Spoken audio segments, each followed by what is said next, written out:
রাতের অন্ধকারে এক আলু ব্যবসায়ীর ৭৫ থেকে ৮০ বস্তা চন্দ্রমুখী আলুর প্যাকেট ট্রাক্টর থেকে নিয়ে চম্পট দিল দুষ্কৃতীরা। এই ঘটনায় এলাকায় ব্যাপক চাঞ্চল্য ছড়িয়ে পড়ে।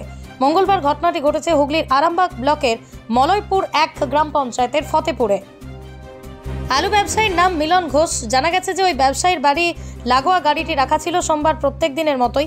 এরপরই মঙ্গলবার সকালে মিলনবাবু সকালে যে গেটটা দিয়ে বের হয় সেই গেট লাইন দিয়ে দড়ি দিয়ে বাঁধা ছিল। এরপরে তিনি অন্য গেট দিয়ে বেরিয়ে দেখতে পান ট্রাক্টর থেকে আলু চুরি হয়ে গেছে। মিলনবাবুর বাড়ি ব্যবসা গোডাউন একই ছাদের তলায়। মিলনবাবুর দাবি ট্রাক্টরে ১২৫ বস্তা আলু ছিল। এটাও জানা গেছে যে এই মিলনবাবু ২০ বছর ধরে এখানে গাড়ি রাখছেন, কোনো রকম চুরি হয়নি।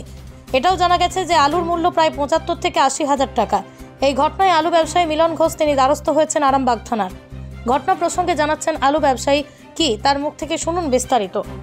সকালে ঘুম থেকে উঠে যে গেটটা দিয়ে বেরোই সেই গেটটা লাইলন দড়ি দিয়ে বাঁধা ছিল।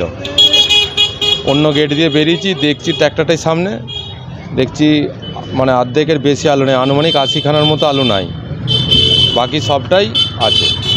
বাড়ির মধ্যে ছিল ট্রাক্টরটা? আমার বাড়ি ব্যবসা গোডাউন আমার সামনেই, আমার মানে ঘরের সামনেই গাড়ি দাঁড়িয়ে থাকে, মানে রোড সংলগ্ন আমার বাড়ি।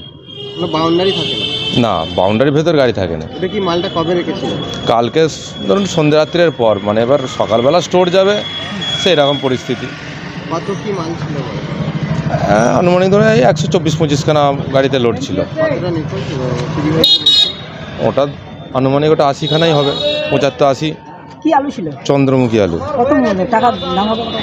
হ্যাঁ, আপনি ধরতে পারেন ৭৫-৮০ হাজার টাকা। কোথায় ওটা? ওটা হচ্ছে ফতেপুর খেলার গ্রাউন্ডের সামনে আমার বাড়ি, আর রোড সংলগ্ন স্থানে দিয়ে আমার গাড়ি ছিল, মানে আমার নিজস্ব জায়গাতেই গাড়ি ছিল। কি জায়গা বলে? ওটা হচ্ছে ফতেপুর খেলার গ্রাউন্ডের সামনে। হ্যাঁ, পঞ্চায়েত মলয়পুর ১ নম্বর পঞ্চায়েত। আপনি কি ব্যবসাদার? আমি নিজে আলু ব্যবসা, মানে চাষির আলু লোড ছিল, মানে স্টোরে লোডিং হচ্ছে। মানে আমরা কি প্রায় দোকানের সামনে কি আলু লোড থাকে? প্রায় লোড থাকে ওখানে, ১০-১২টা গাড়ি থাকে। আজকে দীর্ঘ ২০-২৫ বছর ওই জায়গা থেকে কোনো আলু চুরি হয়নি আজ পর্যন্ত। এই প্রথম এরকম ঘটনা ঘটে। কত বস্তা গেছে বলছেন? আনুমানিক ৮০ বস্তা। আমার নাম? আমার নাম মিলন ঘোষ। আপনি কি অভিযোগ জানিয়েছেন থানায়? আমরা থানায় এসেছি, জানাতে এসেছি অভিযোগ, দরখাস্ত লিখে কমপ্লেন জমা করেছি। এবার স্যারেরা ডায়েরি নাম্বার দিলেই আমরা যাব। তো ওখানে কাছে আশা করছি